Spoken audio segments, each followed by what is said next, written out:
Hello there, everyone. I hope you're doing well. It's been a while since we last checked in on the cult classic comic of 2024, Space Ghost. First off, I'm extremely happy with how the first video performed. The cast and the crew gave it their all, especially Kareem and Alex Carson. This was my first time leading a project this big, so to have all of my friends be here to witness it while being in the video itself was a great experience. Also, thank you so much to David Prepo for supporting our efforts. We hope to continue making you proud.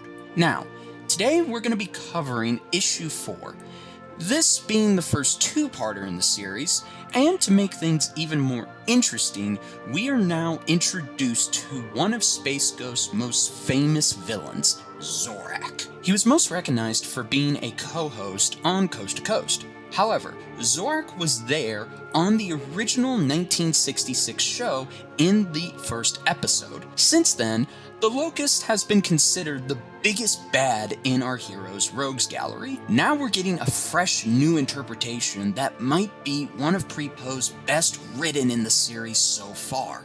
So let's see what makes these two issues tick. We open up in a prison where the Warden is being held by our main bad himself, Zorak, who is delivering a bone-chilling monologue to him while watching his old nemesis and the twins' exploits on screen. He explains his plan for what the world is proclaiming him as a prophet. Then he proceeds to stab the Warden. There is but one immutable truth in this universe. Everything must feed. Caught between life and death, we consume one another to survive. Blood perpetuates blood, with only ghosts left to bear witness. Some have called me a madman, others a harbinger of slaughter. Yet when the stars of the Devourer finally align, I shall become something far more. I am the prophet. I am the Word. I am Zorak. And our message shall not be denied. We cut to Ghost Planet, where our young heroes see an alarm going off. Not recognizing it, Dax comes in to explain that this was created for the sole purpose to warn him if Zorak escaped. Naturally, Jan and Jace are a bit confused as they've never heard of him before, so we're caught up on what makes the Locust so dangerous. Warning! Priority alert! Omegon protocols have been compromised. Whoa! Have you ever seen that alarm go off, Jan? I don't think so, Jace. I've never even heard of the Omegan protocols before. It means he's escaped. His name is Zorak.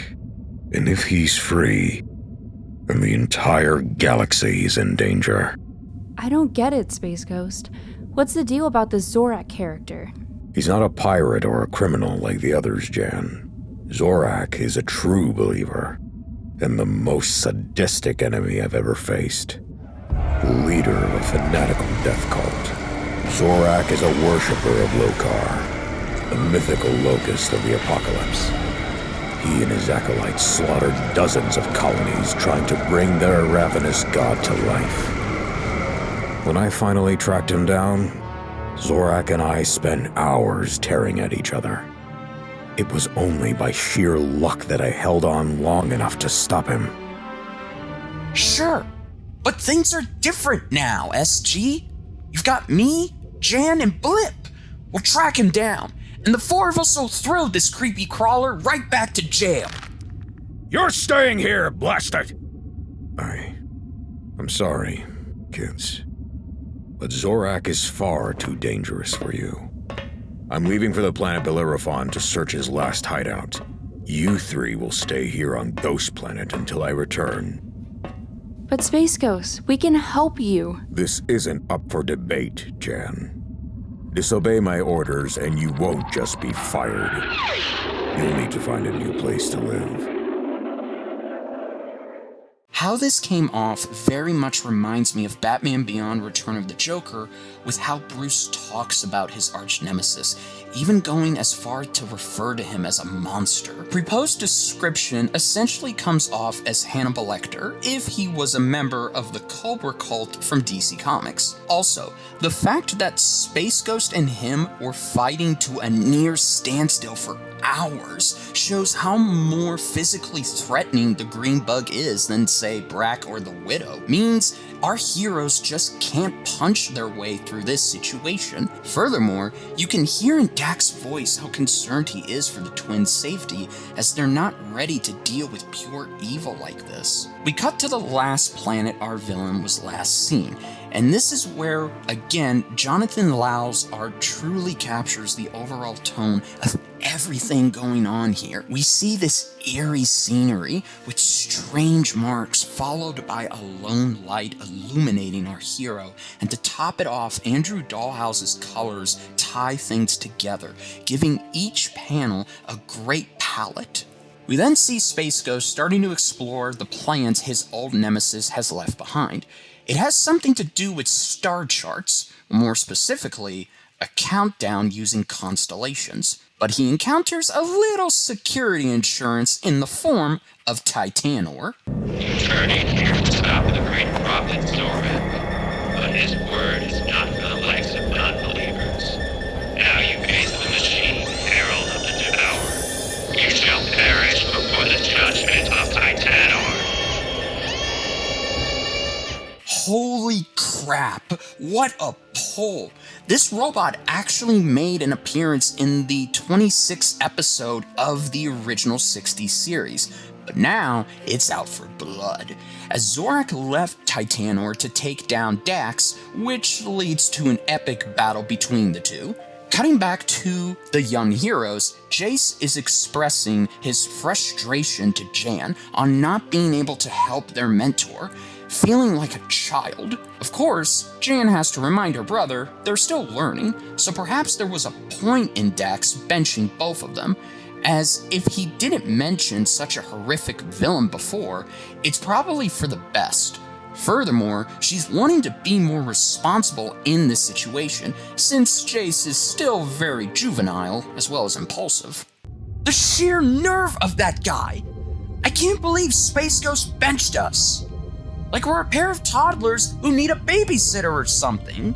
I heard you the first dozen times, Jace. Have you ever considered he may be right? Oh, come on, sis! Why do you always have to take his side? Because one of us has to be responsible. You're less mature than Blip. If this Zorak is as bad as Space Ghost says, he wouldn't make the decision lightly, eh? Emergency! Does anybody copy? This is the Hadron Collider on Grax 3, hailing the Galactic Patrol. Please, somebody help. Our facility is being attacked. The teens get a transmission signal from a work team on a far planet. So, with no means to get in contact with the hero, they are forced to take matters into their own hands by taking the iconic space coupe, hoping Dax doesn't find out. Space Ghost, this is Jan, calling Space Ghost. It's no use. There must be some kind of interference. I'm not getting any signal. What do we do, Jace? Space Ghost told us to stay here, but Galactic Patrol won't make it in time. Yeah, I know what he said, but he wouldn't want innocent people to get hurt either. But how would we even get to Grax 3? Space Ghost took the Phantom Cruiser. Well, you know I've been working on that side project for a while. Maybe this is the perfect time to try it out. Fine, then get Blip buckled up and be ready to hit the ground running. Time to find out how fast this space coupe of yours really is. And wherever Space Ghost is, let's pray he doesn't catch us.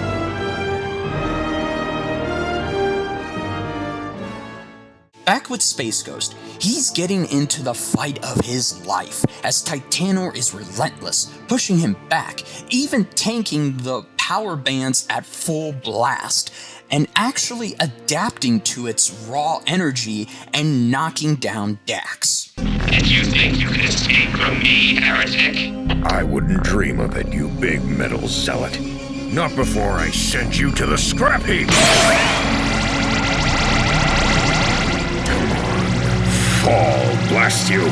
Systems calibrating. Energy levels at 700%.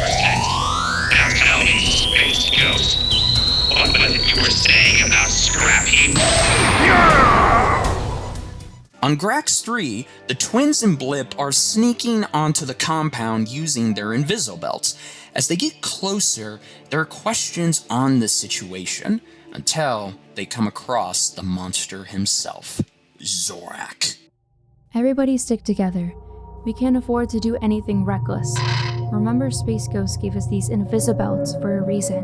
Our greatest weapon is the element of surprise. Yeah, Jan, I know the plan. We have to find the hostages and get out fast. But who is crazy enough to try and hijack a Hadron Collider?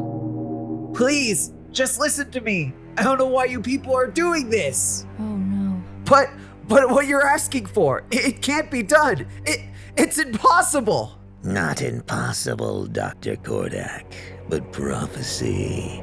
With the stars of the Devourer upon us, we shall use your collider to tear a rift in the universe and unleash the all-consuming hunger of Lokar, locust of the apocalypse. You're insane. Even if Lokar were real, the energy needed to create a wormhole would be unimaginable. Oh no. That's where you're wrong, Doctor. Once our plan is complete, we'll have all the power we'll ever need. Did you see that, Jan? That guy's out of his mind! We gotta get out of here, Jace. We have to tell Space Ghost we found Zorak. Jan and Jace, realizing how bad their situation is, they quickly decide to free Zorak's hostages and then call Space Ghost so he can assist in taking down the multiple enemies. Surprisingly, this actually goes well for a time, with not only knocking down a goon, but freeing a hostage. Oh, never mind, I spoke too soon. Apparently, Zorak anticipated invisibility tech, so his believers are packing a radioactive dye, neutralizing the Invisobelts. Both sides are unfortunately not having any luck, as we see Jan and Jace overwhelmed with too many enemies. To make matters even worse, the blasters are running low on energy, and with being overrun, Jace orders Blips to make his escape. At least he'll be able to get free with little difficulty, and thus, our team is captured and brought to Zorak. And as for Space Ghost, his battle with Titanor gets considerably more difficult, as it just takes everything thrown at it and responds with some damn brutality of its own. Reading this gave me flashes of the fight with Doomsday, as this beast seems to be an unstoppable force, meeting the Phantom of the Space with its own power. So in one last hailstorm of epic raw power, Space Ghost delivers a blast so devastating everything around the area is destroyed, even burying the both of them. And this is all set to a dark, twisted monologue from the villain himself. And never have I felt so much bone-chilling while seeing these two go at it in a Superman-style clash. Did the great Space Ghost tell you what horror Zorak is capable of? Did you really think you could kill me, monster? The noble fool thought he could protect you from the truth. If I'm dead and buried, Titanor, then you're going down with me!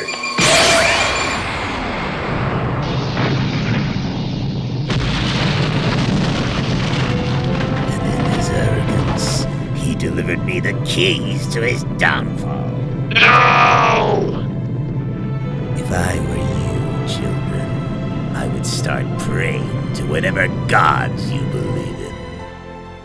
Because if there is anything the Devourer consumes first, it is hope.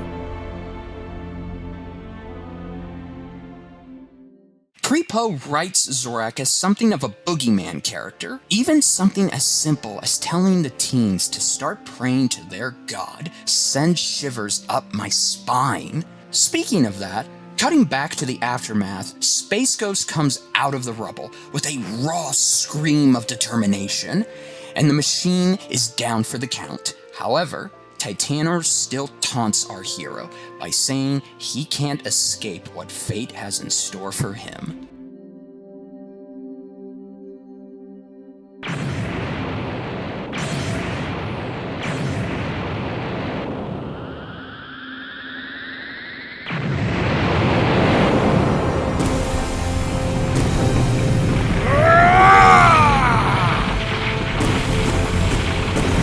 Systems error. You may have won this battle, Space Ghost, but there can be no life without death. Not once my massive plan stands. You don't have much time left, robot. Where's Zorak? You shouldn't worry about that, because soon Zorak will find you. Not even your children will escape their fate once Lokar the Devourer is reborn. And not wanting any of this crap, Titanor is beaten down for the information until Jan's radio transmitter finally comes through, and this panel comes off as gripping. The twins are captured, and Dak is under duress, hearing who's just abducted them. Zorak himself lays down the ultimatum: bow down or witness their deaths. Enough of your insanity! Lokar is just a myth! Tell me what Zorak is planning, blast it! Space Ghost, do you a copy? This is Space Ghost. What do you need, Jan? I'm so sorry, Space Ghost. We couldn't stay behind. There were hostages on Grax 3. But I swear to you, we didn't know it was him. What happened, Jan? Are you alright? Ah, there it is. I miss the desperation in your voice. Do you recognize me, old friend? Your children are still intact, and so they shall remain, so long as you do exactly what I want. Zorak, what have you done? It's not what I've done that matters, but what I am about to do. These are my terms. I will grant your young associates mercy. And all I require is your submission and your all-powerful ban. But time is running out, Space Ghost. So tell me, do we have a deal? And that ends part 1 of this reintroduction to Zorak. Once again, David Prepo knocks everything out of the park. Quite fitting by the time this goes live, it should be sometime after Halloween. And there's definitely some thrilling moments in the issue, very much like Silence of the Lambs meets Batman. And getting to see a different tone changes up the story and how you feel. Like, things couldn't get more dangerous for our team. In the past, it was just pirates, lowlifes, and criminals. Now, things are turning up to 11. And as previously mentioned, the art continues to be spectacular, mainly with how the Green Menace himself comes off. It's not too cartoony in the beginning, but once we see more of this thread, then it does start to become a little clashing with the prison jumpsuit added on. But you know what? I kinda like it. The character in the past iterations had a very low dark green, which tended to blend in with his blue outfit. Here, his orange jumpsuit makes things a little bit more natural. Also, Taylor's lettering was the best in the series so far, and that's not even getting into part 2, which, trust me, we're going to be continuing with that in due time. So, if you want more than just watch and comment, until then, I would just like to say thanks again for watching. Please go out of your way to support the official comic release. As of October, things are gearing up. as Dynamite is set to deliver some great content, and DC has got some good stuff going on as well. And huge thanks to Aaron for his fantastic editing, and Alex for his additional audio editing, and thanks again to everyone in the cast for their excellent performance. I am so excited to continue making more videos, and until then, I'm Saberking. I'll see you next time. Until then, Geronimo.